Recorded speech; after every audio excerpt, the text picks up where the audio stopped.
Hey, what's up guys, it's DarkArmedDuelist, and today we're going to be doing a Zoodiac deck profile. So I'm really excited for this one because this deck just got Zoodiac Trident back off the ban list. It's a really fun deck that's actually become one of the most popular decks played on Yugioh Pro, which is a really cool thing to be able to play around with this deck again, because before when Zoodiac Trident was banned, this deck was completely unplayable and you couldn't really do anything with it.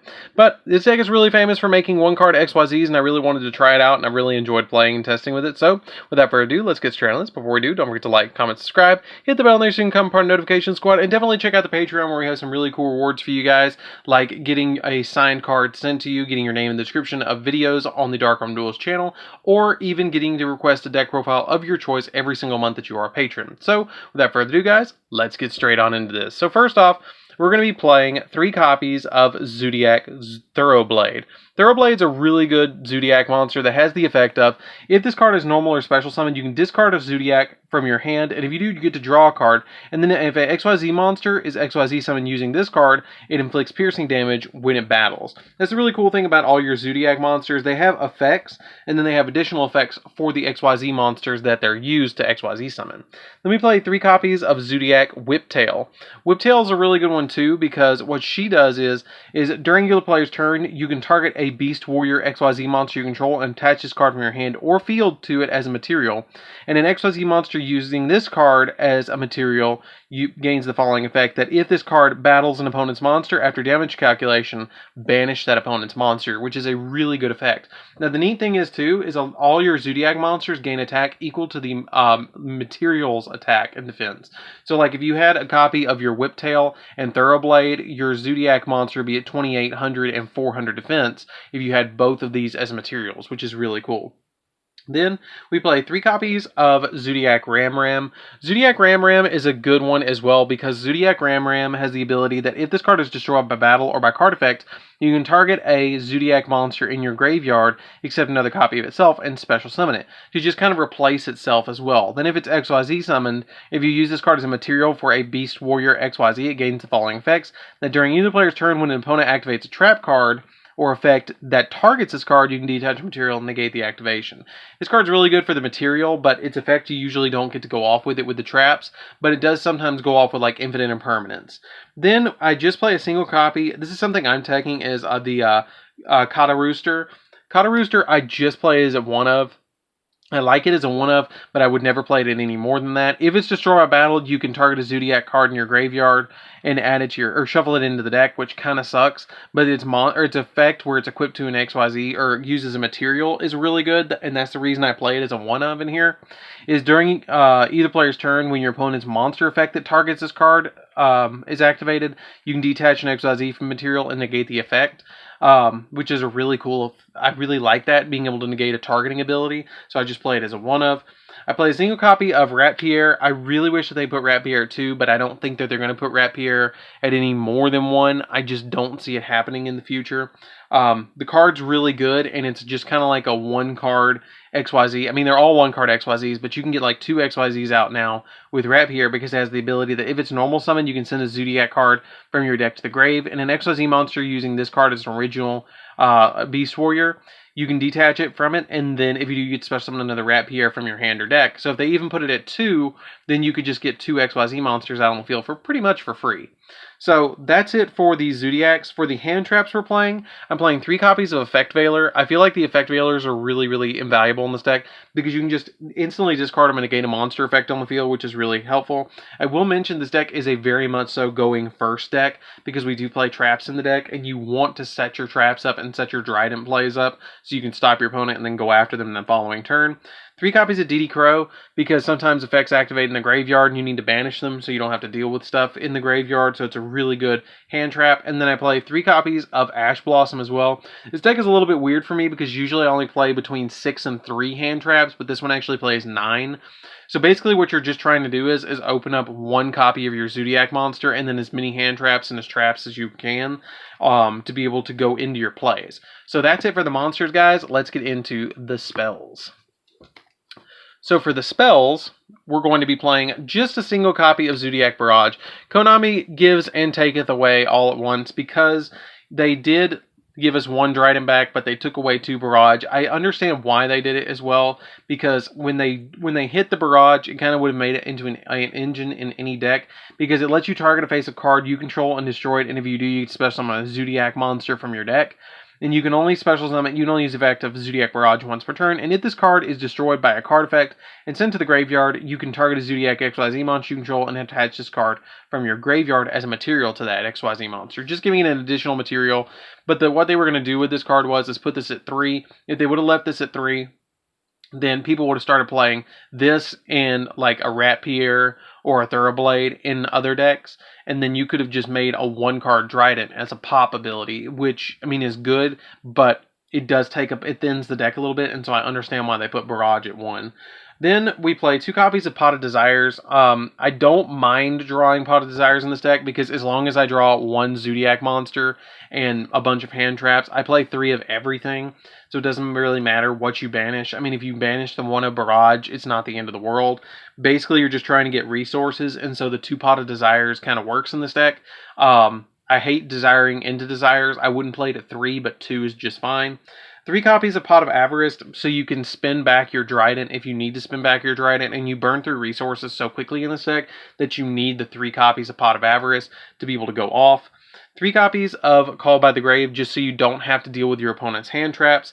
These are really, really, really helpful to be able to not have to deal with your opponent's hand traps. And then 3 copies of Fire Formation Tinky. The Tinkies are super helpful because basically what they do is they count as other Zoodiac monsters. You can just activate these and then grab the exact Zoodiac monster that you need from your deck, because it adds any level 4 or lower Beast Warrior from your deck to your hand, and all of your Zoodiac monsters, all of these are Beast Warriors. So that's why it's so pivotal to be able to play the 3 copies of Tinky. So that's it for the spells, guys. Let's get into those traps.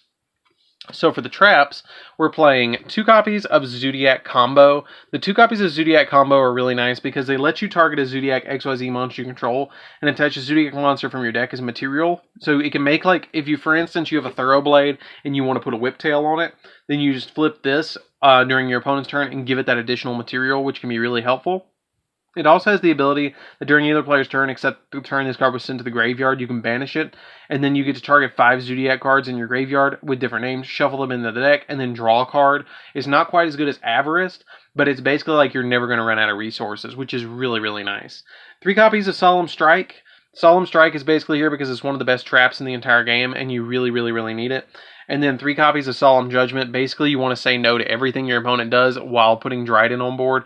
So you do it with these and the hand traps, which really, really help out. These are super good in this deck and really, really shine in this deck. I really like the Solemn Judgments in here because basically the Solemn Judgments help me just say no to everything, and that's why I play them at 3.